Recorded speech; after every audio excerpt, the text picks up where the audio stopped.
ቃል ኪዳን ጥበቡ የባባን ሐዘን ረስታ እውነት ዳግም ልትሞሽር ነው? ሐዘናውን ያስረሳትና የትዳር አጋሯ ለመሆን የወሰነው ሰው ማን ነው? ሰላም ጤና ይስጥልን ውድ የቻናላችን ተከታታዮች፣ ዛሬ እንግዲህ በቃልዬ ዙሪያ አንዳንድ መረጃዎችን ይዘንላችሁ መጥተናል። መልካም ቆይታ። ለቻናላችን አዲስ የሆናችሁ ቻናላችንን ሰብስክራይብ ማድረጋችሁንና የደወል ምልክቷን መጫናችሁን አትርሱ እያለን ለዛሬ ወደ ያዝነው መረጃችን አቀናን። ተከታተሉን። እንግዲህ ቃልዬ የተወለደችው በመዲናችን አዲስ አበባ በተለምዶ ዶሮ ማነቂያ በሚባል ሰፈር በ1986 ዓ.ም በወርሃ ጥቅምት በቀን 1 ነበር። እናቷ ተዋናይና ዘፋኝ ስትሆን አባቷ ደግሞ እጅግ ቁጡና ኃይለኛ ሰው ነበር። አባቷ ቃልዬ በትምህርቷ እንድትጎብዝ እንጂ በፍጹም ወደ ሙዚቃውም ሆነ ወደ ትወናው ዓለም እንድትገባ አይፈልጉም ነበር። ቃል ኪዳን ከልጅነቷ ጀምሮ ከባድ የዳንስ ፍቅር የነበራት ሲሆን እድሜዋ ከፍ ካለ በኋላ አክስቷ ወደ አቢሲኒያ የጥበብ ትምህርት ቤት ውስጥ የዳንስ ትምህርትን እንድትማር ታስመዘግባታለች። እዛም ዳንስ እየተማረች ባለችበት ሰዓት የአቢሲኒያ ትምህርት ቤት ባለቤት የሆነችው ሴት በቃል ኪዳን ውበትና አቋም በመደነቅ ሞዴል መሆን እንዳለባት ነግራት እዛው ትምህርት ቤት ውስጥ በነፃ ሞዴሊንግ እንድትማር እድሉን ታመቻችላታለች። ከዛም ሞዴሊንግ መማር ጀመረች። እየተማረች ባለችበት ወቅት ደግሞ ለሞዴሊንግ ተማሪዎች ይረዳቸዋል ተብሎ በመታመኑ ትወናን እንደ አንድ ኮርስ ይሰጣቸው ነበር። እናም በወቅቱ ይህንን ኮርስ የሚሰጣቸው መምህር አርቲስት ፍቃዱ ከበደ በቃል የትወና ብቃት እጅግ ተደመመ። እናም ትወናን በደንብ እንድትማር እዛው ትምህርት ቤት ውስጥ በነፃ የትወና የትምህርት እድልን አመቻቸላትና ትወናን በአቢሲኒያ ትምህርት ቤት ውስጥ ተማረች። በአንድ ድንጋይ ሁለት ወፍ ነበር አባባሉ። ለቃልዬ ግን የሆነው እንደዛ አይደለም። በአንድ ድንጋይ 3 ወፍ ነበር። ዳንስ ለመማር የገባችበት ትምህርት ቤት ውስጥ ዳንስን ከፍላ ሞዴሊንግና ትወናን ደግሞ በነፃ ተምራ ለመመረቅ በቅታለች። እንግዲህ ይሄ መታደል ነው፣ ምንም ማድረግ አይቻልም። ቃልዬ የሚገርም ስብዕና ያላት ልጅ መሆኗን ወላጅ እናቷን ጨምሮ የቅርብ ጓደኞቿ ምስክር ናቸው። የተቸገረ ሰው አይታ ማለፍ አትችልም። ያላትን ማካፈል የምትወድ አይነት ሰው ናት። ባልሳሳት ከ9 ዓመቷ ጀምሮ ልደቷን የምታከብረው ከተቸገሩ ሰዎች ጋር ነው። ከምታውቃቸው ሰዎች ልብስ እያሰባሰበች ለነዳያን በመስጠት ልደቷን ታከብራለች።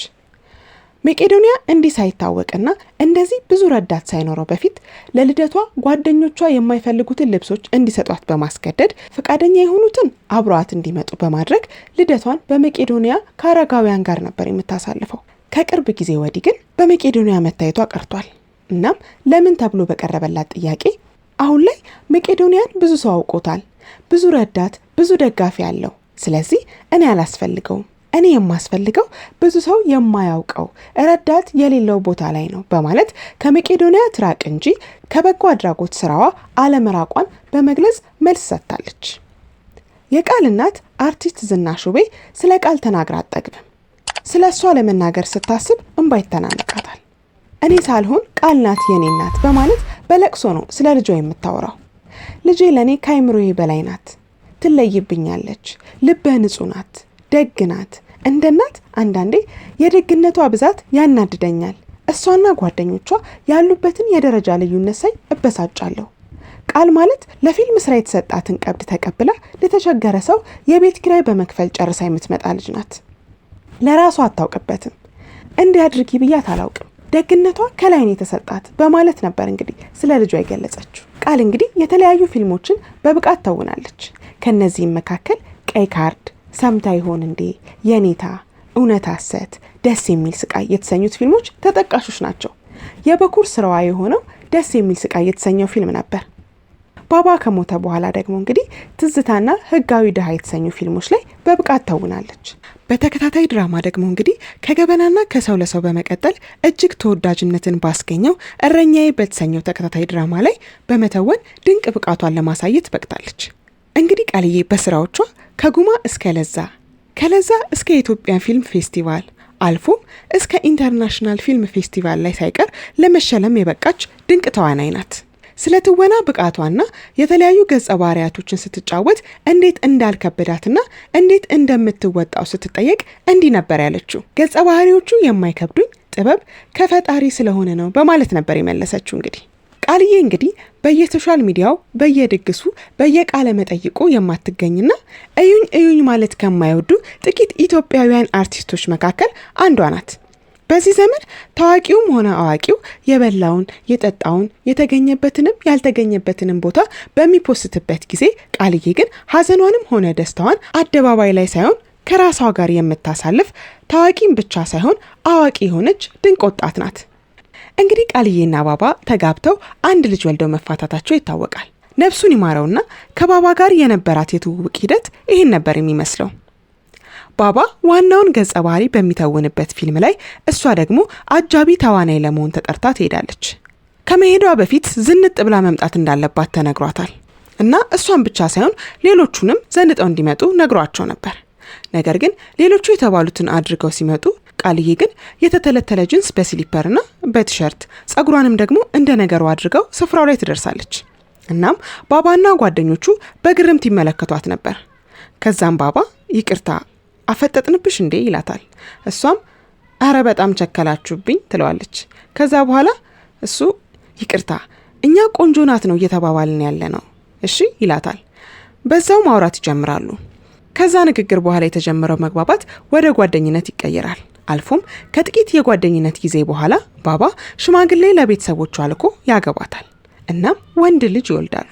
ነገር ግን ትዳራቸው እንዳሰቡት ወይም እንደጀመሩት የጓደኝነት ጊዜ ሊሆንላቸው አልቻለም። ባለመግባባት ለ3 ዓመታት አብረው ከቆዩ በኋላ ይለያያሉ። ነገር ግን የተለያዩት በጸብ አልነበረም። በመሃላቸው ፍቅር ቢኖርም አብሮ ለመኖር ግን ፍቅር ብቻ በቂ ባለመሆኑ ሊለያዩ ችለዋል። ከዛ በኋላ ባባ የተለያዩ ሱሶች ውስጥ እንደገባና በእሷ ምክንያት ራሱን እየጎዳ እንደነበር ብዙዎቹ ሲያወሩ ሰምተናል። ነገር ግን እውነታው እነዛን ድርጊቶች ማድረግ የጀመረው ከፍቹ በፊት እንጂ ከፍቹ በኋላ አለመሆኑ ነው። ቃልዬ ብዙ ነገሮችን ታግሳ ከአቅሟ በላይ ሲሆንባት ነው ወደ ፍቹ ያመራችው። እናም ባባ ያልተገቡ ነገሮች ውስጥ የገባው ከፍቹ በፊት ወይም በትዳር ውስጥ በነበረበት ወቅት መሆኑን ልትረዱት ይገባል። እንግዲህ ተለያይተው መኖር ከጀመሩ በኋላ ባባ ከቀረጻ ቦታዎች ላይ መጥፋት፣ በተባለው ሰዓት አለመገኘትና የመሳሰሉ ድርጊቶችን ማከናወኑን ይጀምራል። ከዛም ብዙ ሳይቆይ ከበድ ያለ ህመም አጋጠመው። እናም በህመሙ ጊዜ ቃልዬ የፈታሁት ባሌ ነው ብላ ችላ አላለችውም ነበር። አብራ ስታስታምመው ነበር የከረመችው። ነገር ግን በመጨረሻው ሰዓት ከእረኛዬ የድራማ ክሩ መሃል ሰዎች ተመርጠው ወደ አሜሪካ በተላኩበት ሰዓት እሷ አንዷ ተመራጭ ነበረችና መሄድ ባትፈልግም በቤተሰቦቿና በጓደኞቿ ተጽዕኖ እንዲሁም ባባ ራሱ መሄድ እንዳለባት አሳምኗት ወደ አሜሪካን ሀገር ታቀናለች። እናም እዛ ባለችበት ሰዓት ታህሳስ ወር 2015 ላይ አስደንጋጩን መርዶ ትሰማለች። በሰዓቱ ራሷን ስታ ሆስፒታል ገብታ የነበረ ሲሆን አብረዋት የነበሩ የስራ ባልደረቦቿ አረጋግተውና ሕክምና እንድታገኝ አድርገው ወደ ኢትዮጵያ ይልኳታል። በሰዓቱ ሀዘኗ እጅግ በጣም ከባድ ነበር። መቋቋምም አቅቷት ነበር። ከሱ ሞት በኋላ ወደ ራሷ ለመመለስ በጣም ከብዷት ነበር። እናም ቤቷን ቆልፋ ለብዙ ጊዜያት በብቸኝነት አሳልፋለች። ከሚዲያውም ሆነ ከስራዋ ራሷን አግልላ ለብዙ ጊዜ ቆይታለች። በባባ ሞት ምክንያት ብዙ ሰው እሷ ላይ ይፈርድባት ነበር። ያው እንግዲህ እኛ ምክንያቱን ሳናቅ መፍረድ እንወድ የለ። ምክንያቱን ብናውቅም መፍረድ እኮ የኛ ስራ አይደለም። ነገር ግን አመል ሆኖብን መፍረድ እንወዳለን። በሱ ሞት ምክንያት ብዙ ክሶች እየተሰነዘሩባት ነበር።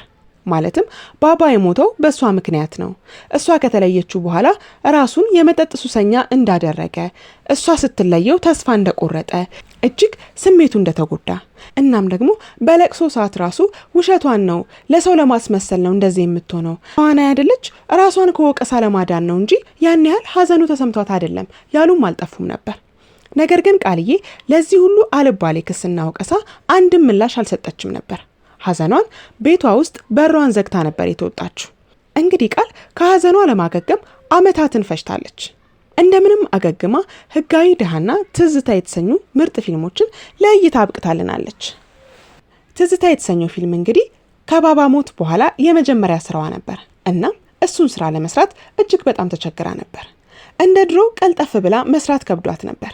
መስራት ሲያቅታት ለ2 እና ለ3 ቀን እረፍት ሰጥተዋት ድጋሚ ከቀረጻ በኋላ እንድትመጣ ይደረግ ነበር። ነገር ግን እንደዛም ሆኖ መስራት አልቻለችም ነበር። ነገር ግን ፕሮዲውሰሩ ውሉን እንድታቋርጥ አላደረጋትም። ታገሳት። በስተመጨረሻም ለሷና ለባባ የበኩር ልጃቸው የሆነውንና የባባ ማስታወሻ የሆነውን ልጇን ቀረጻ ቦታው ድረስ ይዛ በመምጣት ስራዋን በብቃት ለመወጣት ችላለች። ልታይ የማትለዋ ወጣት ተዋናይ 12 ዓመታትን በትወናው ዓለም ቆይታለች።